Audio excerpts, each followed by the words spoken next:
I'm Chef Marko, and today we're going to feature a blue masa tostada. Stick around and I'll show you how to enjoy this flavorful gift from the Aztecs.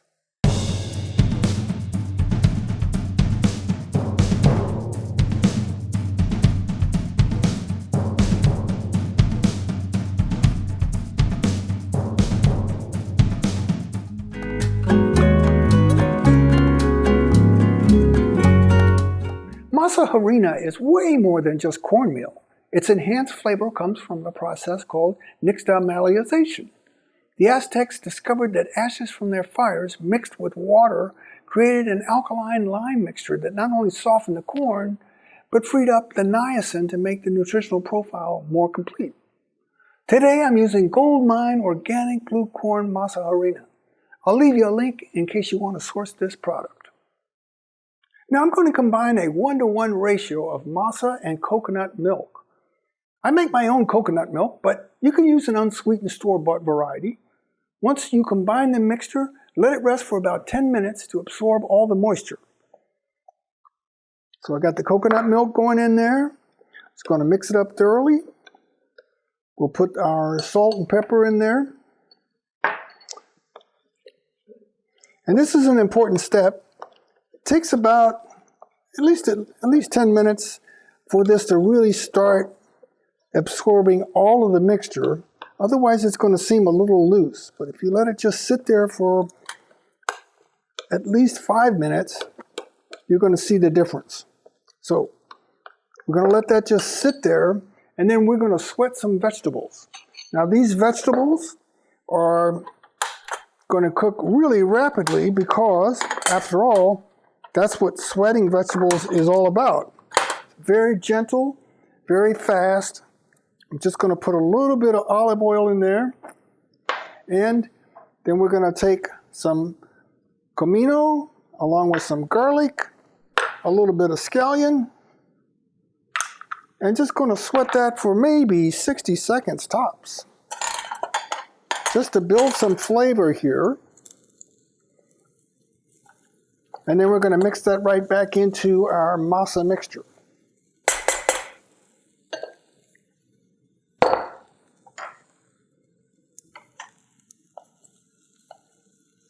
Yeah, that's now then maybe 30 seconds. Okay. So we'll get that mixed in.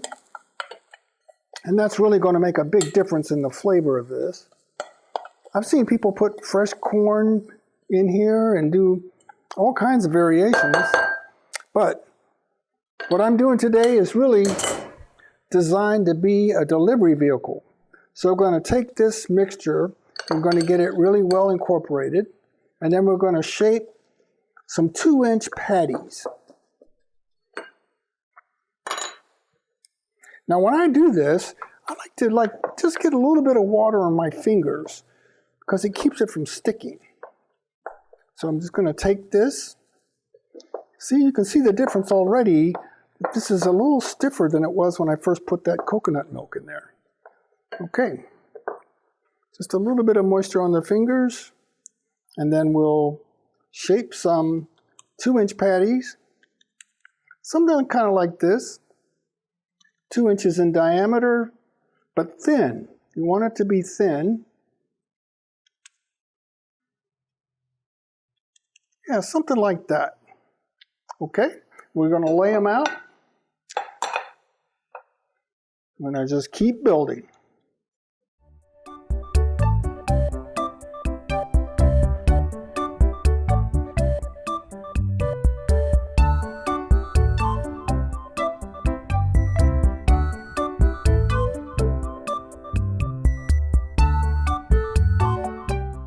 So I'm going to take a cast iron skillet and I'm going to heat it up. Give it a little while to heat up because a thick gauge skillet is actually going to be, well, it's going to take a little more time to heat up. And once that's hot, I'll put in a little bit of olive oil. And we're going to cook our little tostadas.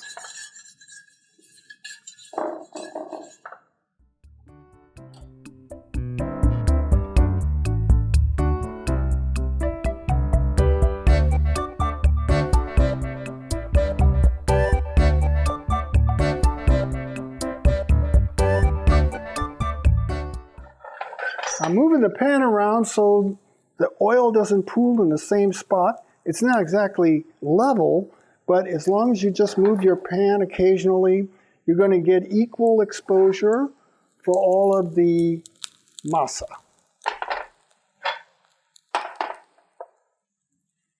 Now I've got this on a medium-sized heat. I'm going to take a flexible spatula here, which is actually a fantastic tool. I strongly suggest that you consider getting one. And then I'm going to peek underneath here just to see how it looks. Needs a little more time. I'm going to give it a few more seconds. You can see with this flexible spatula that you can really get underneath things, which is great, especially if you're trying to maintain that edge that's attractive. So, okay, that looks pretty good. Now, once you turn them over, you just want to make sure that you're going to flatten them out because you want a nice thin dimension.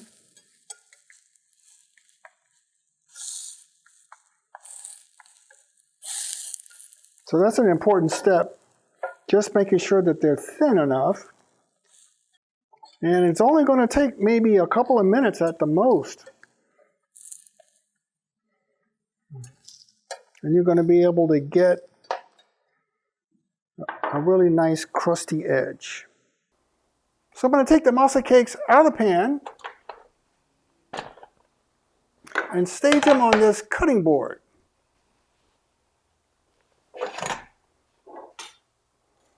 And then we're going to top them with some flavorful ingredients. First up is going to be some cashew cream. Now, if you want to learn how to do cashew cream, just check out my segment on golden beets. Okay, so let's get that cashew cream dolloped.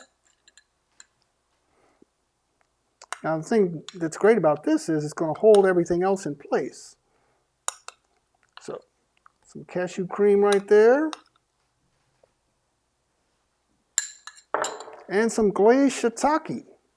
I like the way these bigger shiitakes spill over the edge. That way you know that there's a shiitake in there somewhere, even if we cover it up. Okay, some butternut squash. These are a little triangular shape. Butternut squash. I took them in toward the side so you still have some visibility with the finished product. And then I'm going to do pickled onion. It's not hard to pickle onions, really. Pretty fast. I think the first time I saw this garnish was at an interior Mexican place, and they used it all the time. Okay, pickled onion. And then we're going to do a sliced radish. I'm going to slide it in here on the opposite edge. Yeah. And then we're going to finish it out with some sprouts from the farmer's market. These are sunflower sprouts. And I'm going to do a little bit of scallion curl. And if you put them right on top of the radish, they're going to pop out a lot better. So not only are these condiments going to add a lot of flavor, they're going to provide additional nutrient density. So that's how easy I think it is to do a masa tostada. So if you're looking for comfort food with some style, this one's got my recommendation. Subscribe and check out some of my other classes, and I'll share some great flavors, attractive tips, and healthy ingredients. Have fun, enjoy, and be happy.